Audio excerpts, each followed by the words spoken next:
रमता राम जपो रे प्राणी, अब तो सुन ले राम कहानी।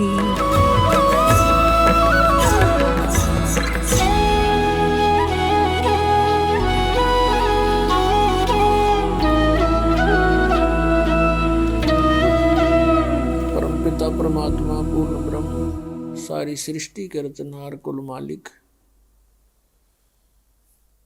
कबीर परमेश्वर जी की असीम कृपा से आज आप सत्संग सुनने के लिए उपस्थित हुए। पुण्यात्माओं, परमेश्वर ने स्वयं ही आकर के हमें ज्ञान बताया है और उस ज्ञान के बिना सब जो हमने सुना था वो पूरा ज्ञान था। कहते हैं भक्ति मुक्ति के दाता सतगुरु, भटकत प्राण फिरंदा, उस साहिब के हुक्म बिना नहीं तरवर पात हिलंदा। उस परमात्मा की असीम रजा आपके ऊपर हुई है। जब तक ये प्राणी परमेश्वर की शरण ग्रहण नहीं करता तब तक तो ये अपना प्रारब्ध ही भोग रहा होता है। शुभ कर्म करने की चेष्टा भी करता है तो विधि ठीक ना होने से वो यूजलेस होती है और अपना शेष जो संस्कार है वही पूरे कर रहा होता है।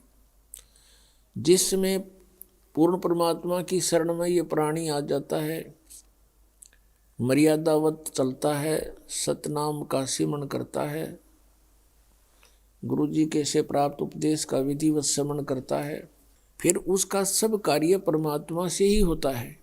तो आज हमने जैसे आप जी ने कोई पावर का कनेक्शन ले लिया बिजली का, तो उसी के हिसाब से आपने सारे चेंज कर लिए। चक्की भी बिजली वाली ले ली, पशुओं का जो चारा काटने वाली मशीन भी बिजली से चलेगी, हैंडपंप भी बिजली से और आटा पीसन की चक्की भी बिजली से। तो फिर आपका सारा कार्य पावर से ही हो रहा है। तो ऐसे ही जब आपको ये कनेक्शन मिल जाता है तो आपके सब क्रियाएं बदल जाती हैं।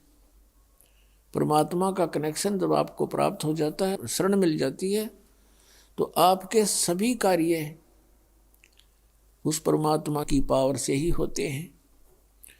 या कहते हैं भक्ति मुक्ति के दाता सतगुरु, भटकत प्राणी फिरंदा, उस साहिब के हुक्म बिना नहीं तरवर पात हिलंदा।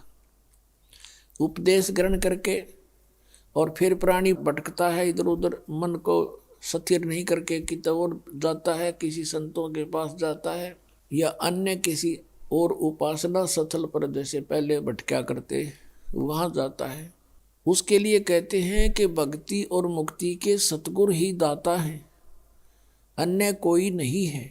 ये भटकत प्राण फिरंदा, उस साहिब के हुक्म बिना नहीं तरवर पात हिलंदा। अब जब हम सतगुरु शरण में आ जाते हैं तो हमारे सारे कार्य परमात्मा के आदेश से ही होते हैं और बाकी जो परमात्मा की शरण में नहीं है उनका प्रारब्ध भी वो अपना भोग रहे होते, उसमें कोई परिवर्तन नहीं हो सकता। उस मालिक के हुक्म बिना उसमें भी कोई परिवर्तन नहीं हो सकता। तरवर पात यानी वृक्ष का पत्ता भी नहीं हिल सकता। अर्थात कोई भी कार्य उस परमात्मा के विधान के विपरीत नहीं हो सकता। अपने विधान को स्वयं ही चेंज कर सकता है, दूसरे पर पावर नहीं है। परमात्मा बताते हैं मात पिता मिल जाएंगे,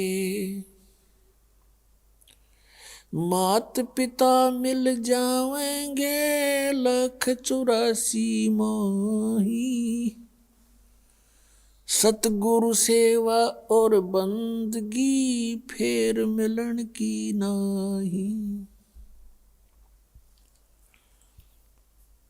सत्संग की आधी घड़ी,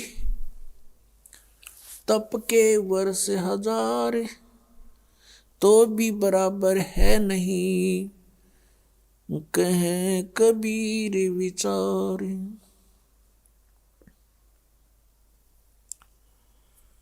परमात्मा हमें याद दिलाते हैं कि तुम मनुष्य जीवन प्राप्त करके परमात्मा की प्राप्ति के लिए कोशिश करते हो। वो पुण्यात्मा जो पिछले भी जन्मों में मनुष्य शरीर धारण किए हुए थे और भक्ति कर रहे थे, उनको फिर तुरंत मनुष्य जीवन प्राप्त हो जाता है और फिर उनके अंदर पिछली जो प्रेरणाएं होती हैं परमात्मा की, वो विद्यमान रहती हैं। वो उसका अपना संस्कार है, वो कहाँ जन्मा है। जैसे पवित्र हिंदू धर्म में जन्म हुआ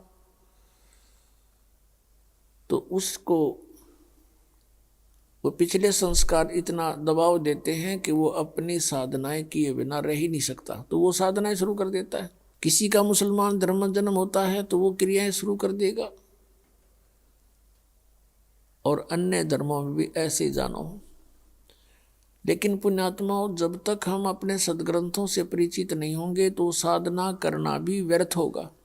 मनुष्य जीवन का मुख्य उद्देश्य है परमात्मा का पाना, और यदि परमात्मा प्राप्ति नहीं हुई तो फिर वैसे ही अपना जीवन नष्ट करना होता है।